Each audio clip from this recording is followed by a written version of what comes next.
Broadcasting from the business capital of the world, this is the Podcast Business News Network. Welcome back to the show. We are so honored to have our good friend joining us again, Dr. Mamiko Odegard. She's a psychologist, relationship therapist, best-selling author, life success coach, you name it. She wears many titles, but first and foremost, she's just an amazing person, an amazing soul who loves helping so many people. She got a lot of different cool things, the way she works and coaches and does, but I just want her to say hello first and give us a little taste of Dr. Mamiko. Tell us what you're all about. Oh, my pleasure. And thanks for that great introduction. You're welcome. The way you introduced me and how we get started always brings a smile to my face for sure. So I appreciate you so much, Jill. Thank you. And, I am an award-winning coach as well as an international expert in love and relationships. And that love and relationship passion really started with my husband of over 30 years. And he and I are so happy and so much in love even after all these years. So I'm here to tell you that you can keep love within your heart and in your actions. And that's going to take care of the rest so that you can really be thriving within yourself and in relationships. And I'm going to talk to you more about exactly how we get started today. Beautiful. Well, thank you. We're excited to have you back. And I know for today we have a great show lined up. Let's just quickly recap a little bit about last week. I know we talked about how our past obviously affects our present and future. And that's even with the quality of happiness, acceptance, capacity to love ourselves and others. So let me just have you hone in on that a little bit and just give us a little background of what people could have missed and they can still go back. Okay, so one of the things that I want people to know is that our past determines our present and our future. But before I go into some of that information, I just want you to know that most of us in growing up experienced some sort of trauma or disturbance or conflicts in terms of family members. And so there was actually a study that was done by the Substance Abuse and Mental Health Administration, and they found out that 2/3 of all kids had experienced trauma by the age of 16. And obviously, if you talk to these kids, you'll find that there are multiple layers of trauma. And you might think, well, what is trauma? We keep hearing about trauma and PTSD. And what I want you to know is that trauma occurs when we feel threatened, frightened, powerless, confused, and overwhelmed by a situation. So it can be sexual in nature, it can be physical, it can be emotional, being berated over and over. And by the way, it doesn't necessarily have to be limited to kids because we can experience our trauma in adulthood as well as in adolescence. And so as an example, in adulthood, believe it or not, many of the people that I work with, whether it's singly or together as a couple, have experienced infidelity. And when there's infidelity, whether it's emotional or physical that takes place, that is trauma. People don't realize that it's PTSD, just like in combat or other situations where physically we're in danger. And the reason for that is we have so many different triggers that reawaken that fear and that stress and that uncertainty. And so, things that, as an example, our partners might say, this happened X amount of time ago. Why do you keep bringing this up? Why do you keep bringing that up? It's time for you to get over it and move on. And so we get this harsh bottom line approach. And so I'm telling you that the past, especially in the early years, can influence us through adolescence, through adulthood. One, because we end up getting connected with other people that end up exacerbating our trauma. So, when I do work with couples, it's very common that I actually find that their parents would oftentimes, quote, cheat.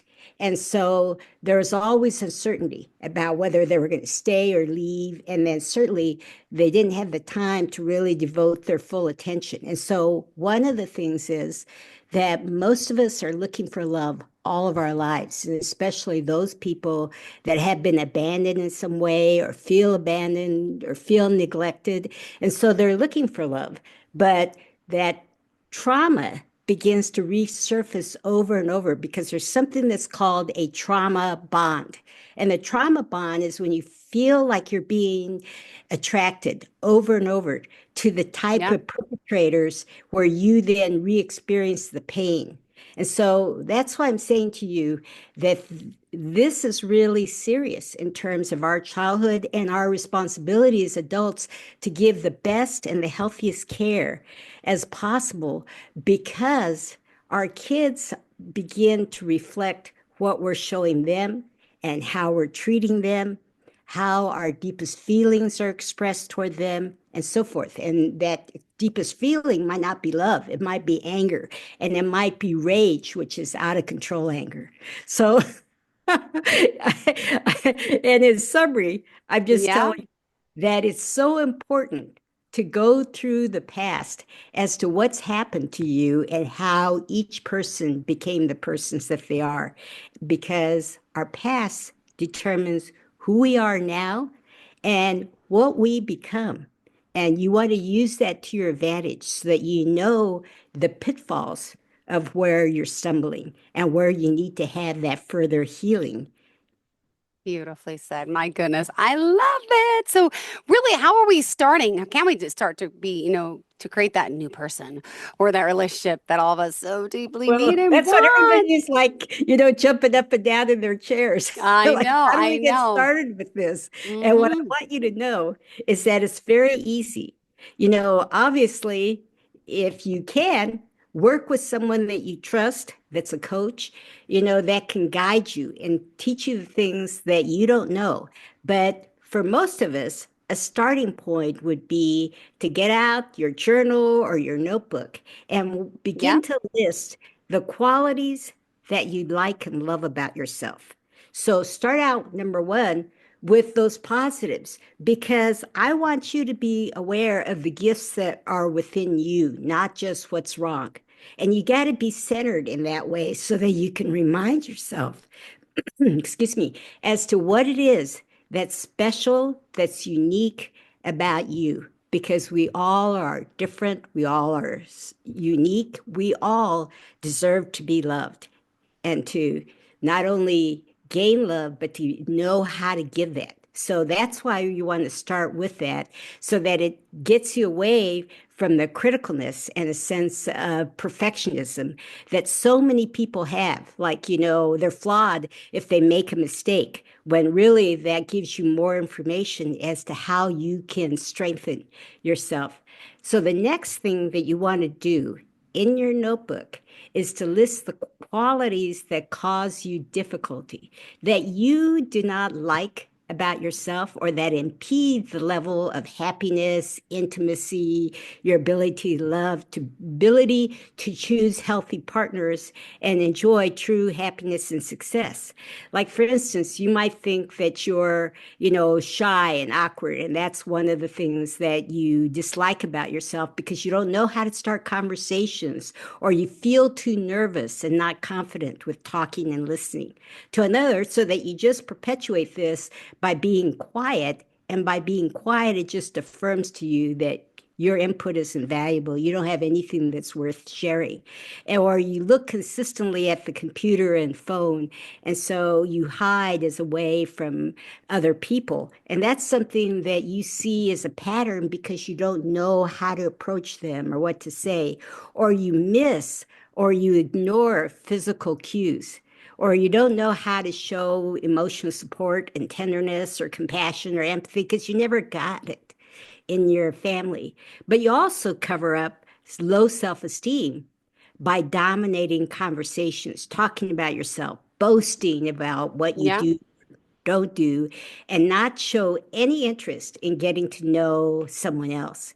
And so what you do, and this is something that I want you to take special note of because we've all done it and we still might continue to do it, and that is to compare ourselves with others, because whenever you compare yourself with others, you feel inadequate. You always find somebody that's more beautiful or handsome, taller, slimmer, has that body build that you want, or, seems to be so at ease with people. And so that's why you begin to feel inadequate, and then you begin to lose your confidence. And most importantly, you begin to have a sense of shame where Yeah. you're inadequate, you're less than, you're different.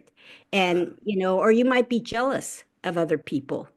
Yeah. And so there's just so many things Yeah. that get in our way. And so another one is this win-win mentality is so important for us to have. So when we talk to other people, we want to both come out ahead, which means compromising sometimes or coming up with a brand new solution. And maybe that's something that you've been taught from the very beginning, that you've got to be competitive, you've got to win at all costs. So I'm saying to you, take a look at about you. If you're being totally honest, Yeah. what is it that is getting in your way and what do you want to change?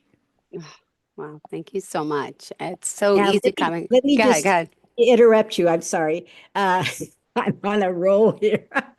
But, going back to the list, one of the things that I want you to do is to begin to list your whys. And when I talk about whys, it's your motivation, it's your determination. It helps all of that. It gives you strength to really get to where you want to go because, you know, it allows you to go deeper and deeper as to the real reasons, as to why you want to make those changes, how that's so important to you. So I want to give you some examples of some whys, and that is you want to change. You want to let go of being so critical and focused on your own shortcomings and those of other people because you feel isolated, you feel depressed, you feel alone, you feel like you're on a self-destructive course, or you want more love and you want to be accepting more of yourself, and you want to develop skills where you're more attractive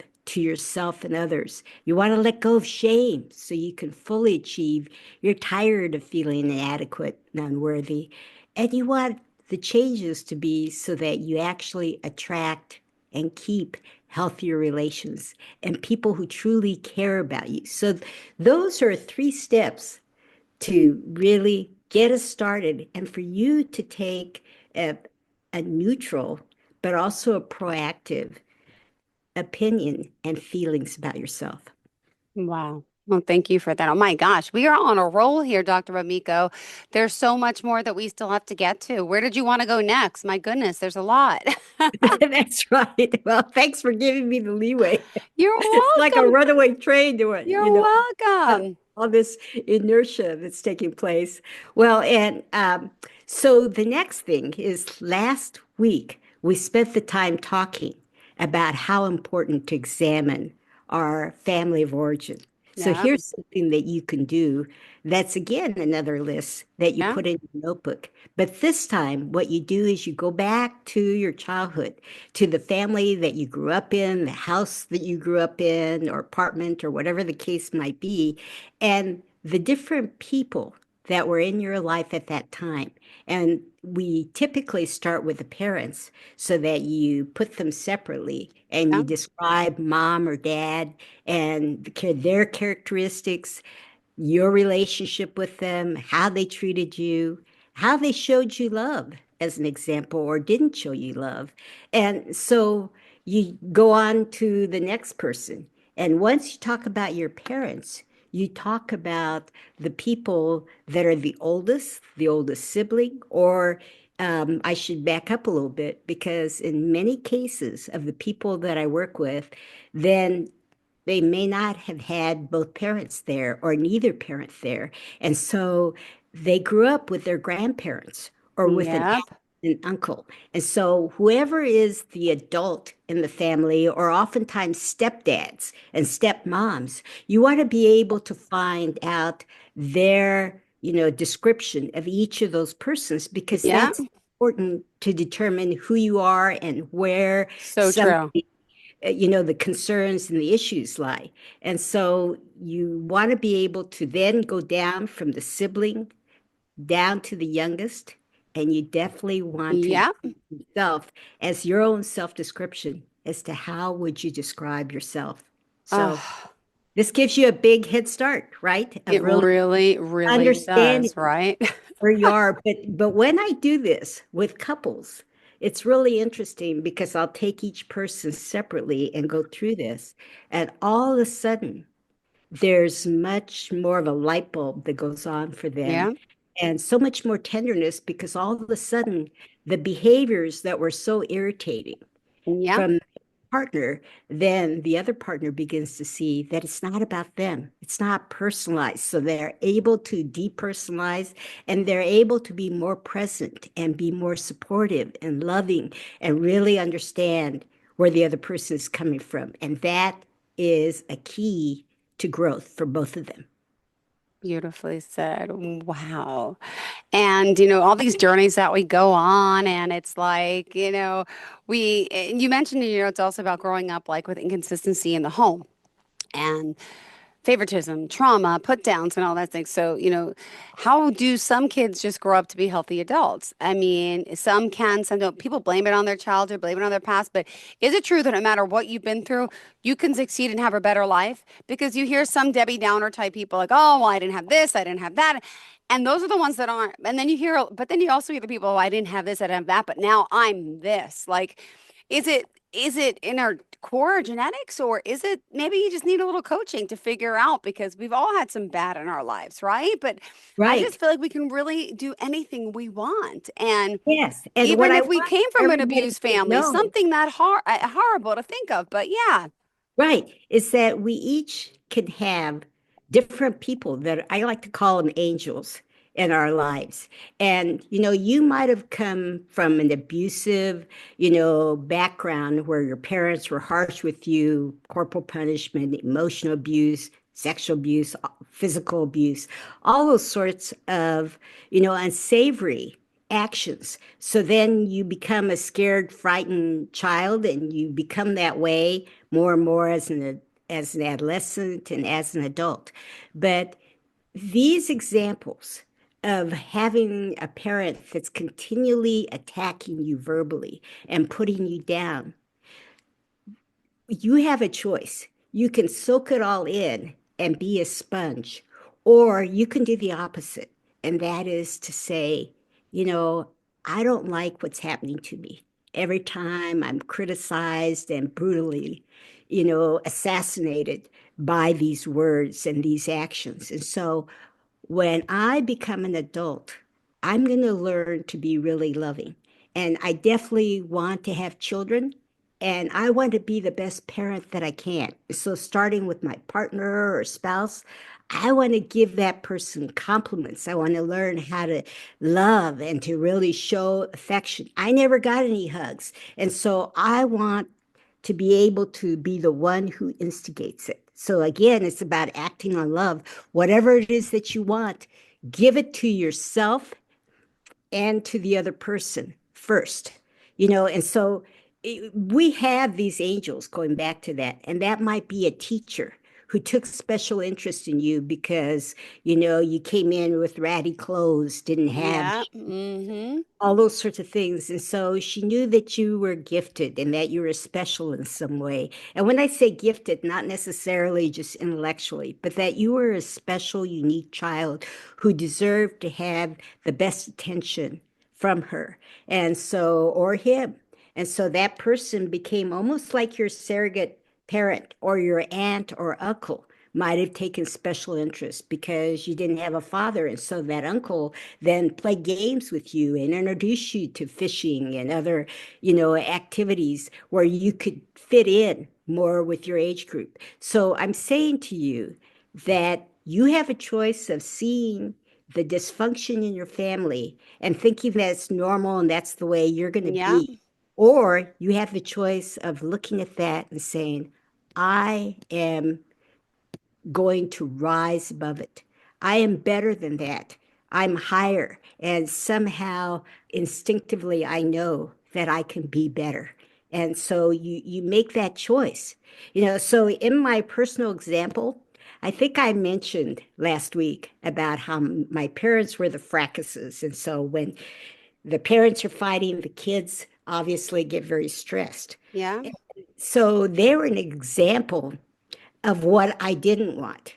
I didn't want to have this squabbling and the raging and the out of control emotions.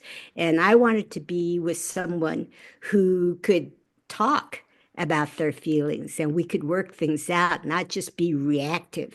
And, I knew that on a personal level, that I wanted to choose someone that was worthy of me and vice versa, and that I could truly give my whole heart and be able to trust that person. And so it's kind of like, manifesting in a sense. If you feel good about yourself, then, the miracles come to you.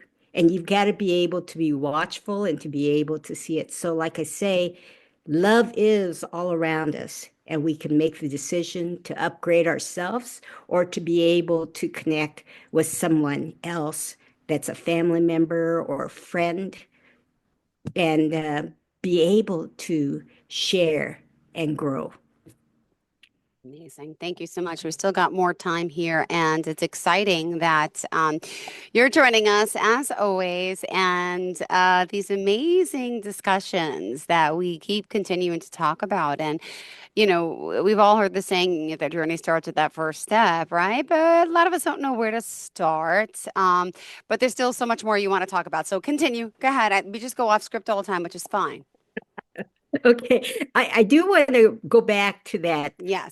last situation of making choices, and how our actions or another person's actions can affect us so immensely. Because I wanted to mention that there's a client that I worked with recently, and he came from a very poor family, and he was always hungry because there wasn't enough food in the house, and he didn't necessarily get all that love and attention that he needed. And so what he would do is he would go as much as he could to his grandmother's house, and every time his grandmother saw him, she would cook up a big pot of beans.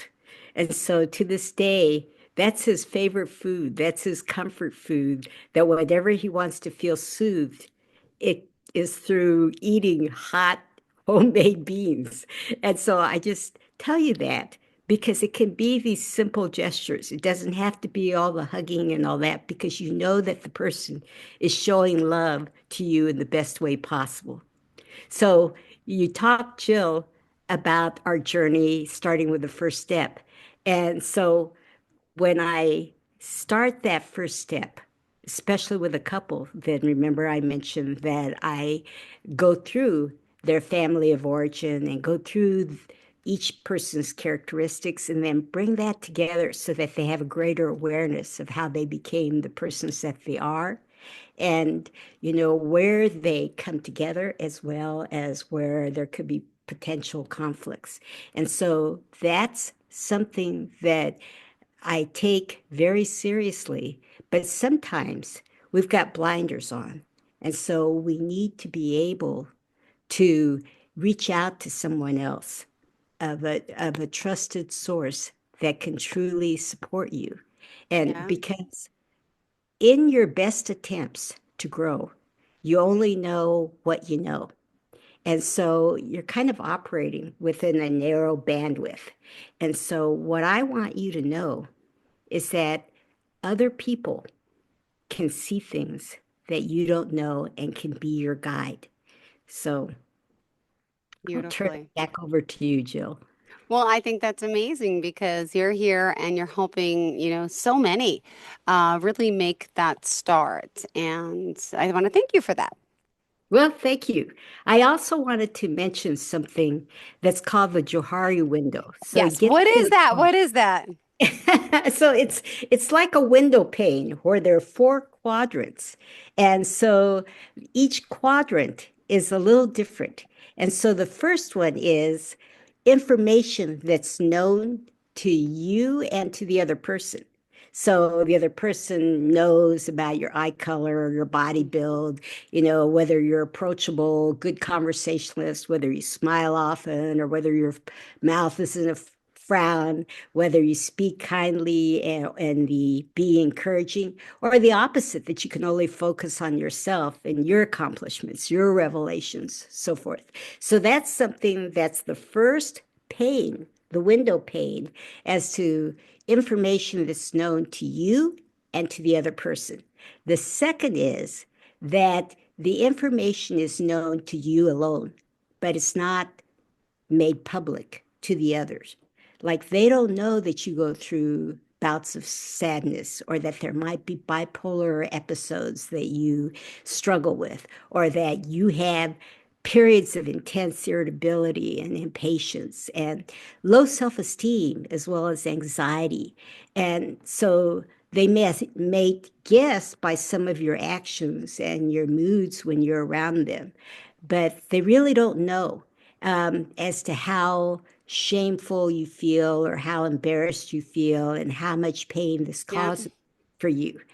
And so there's the third pain, and that is where information is known to others, but not yourself. And this is where, someone like myself as a coach comes in, because I can let you know the things that you don't know about yourself and also the pathways as to how to change.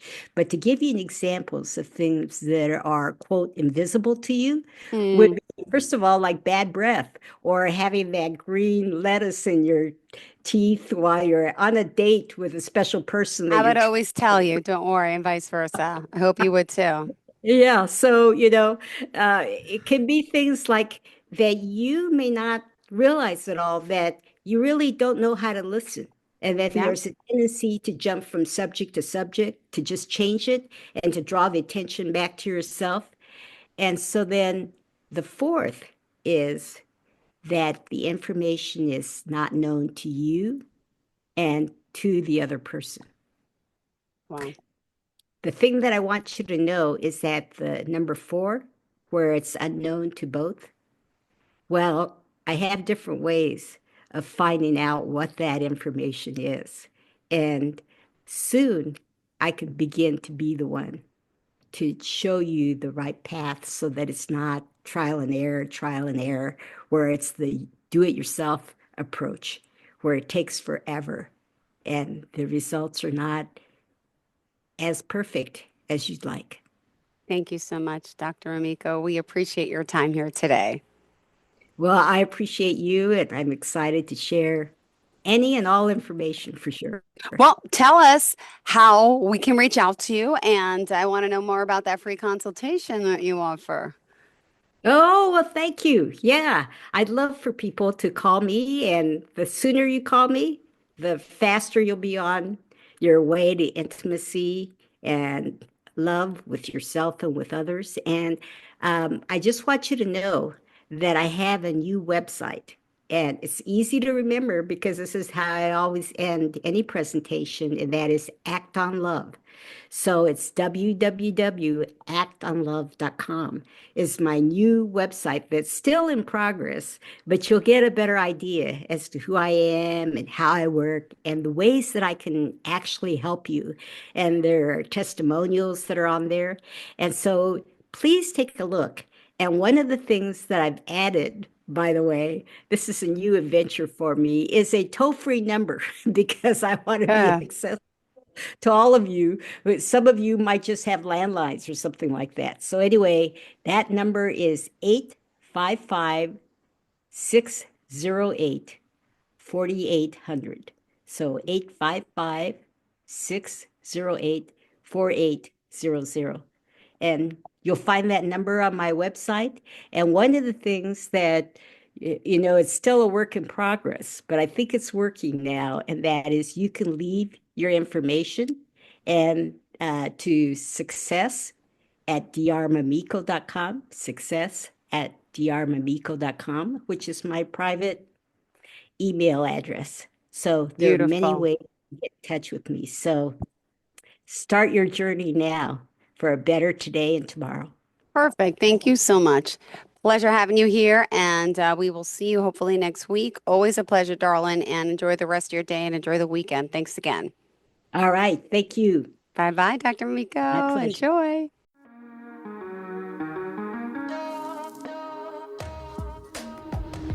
Broadcasting from the business capital of the world, this is the Podcast Business News Network.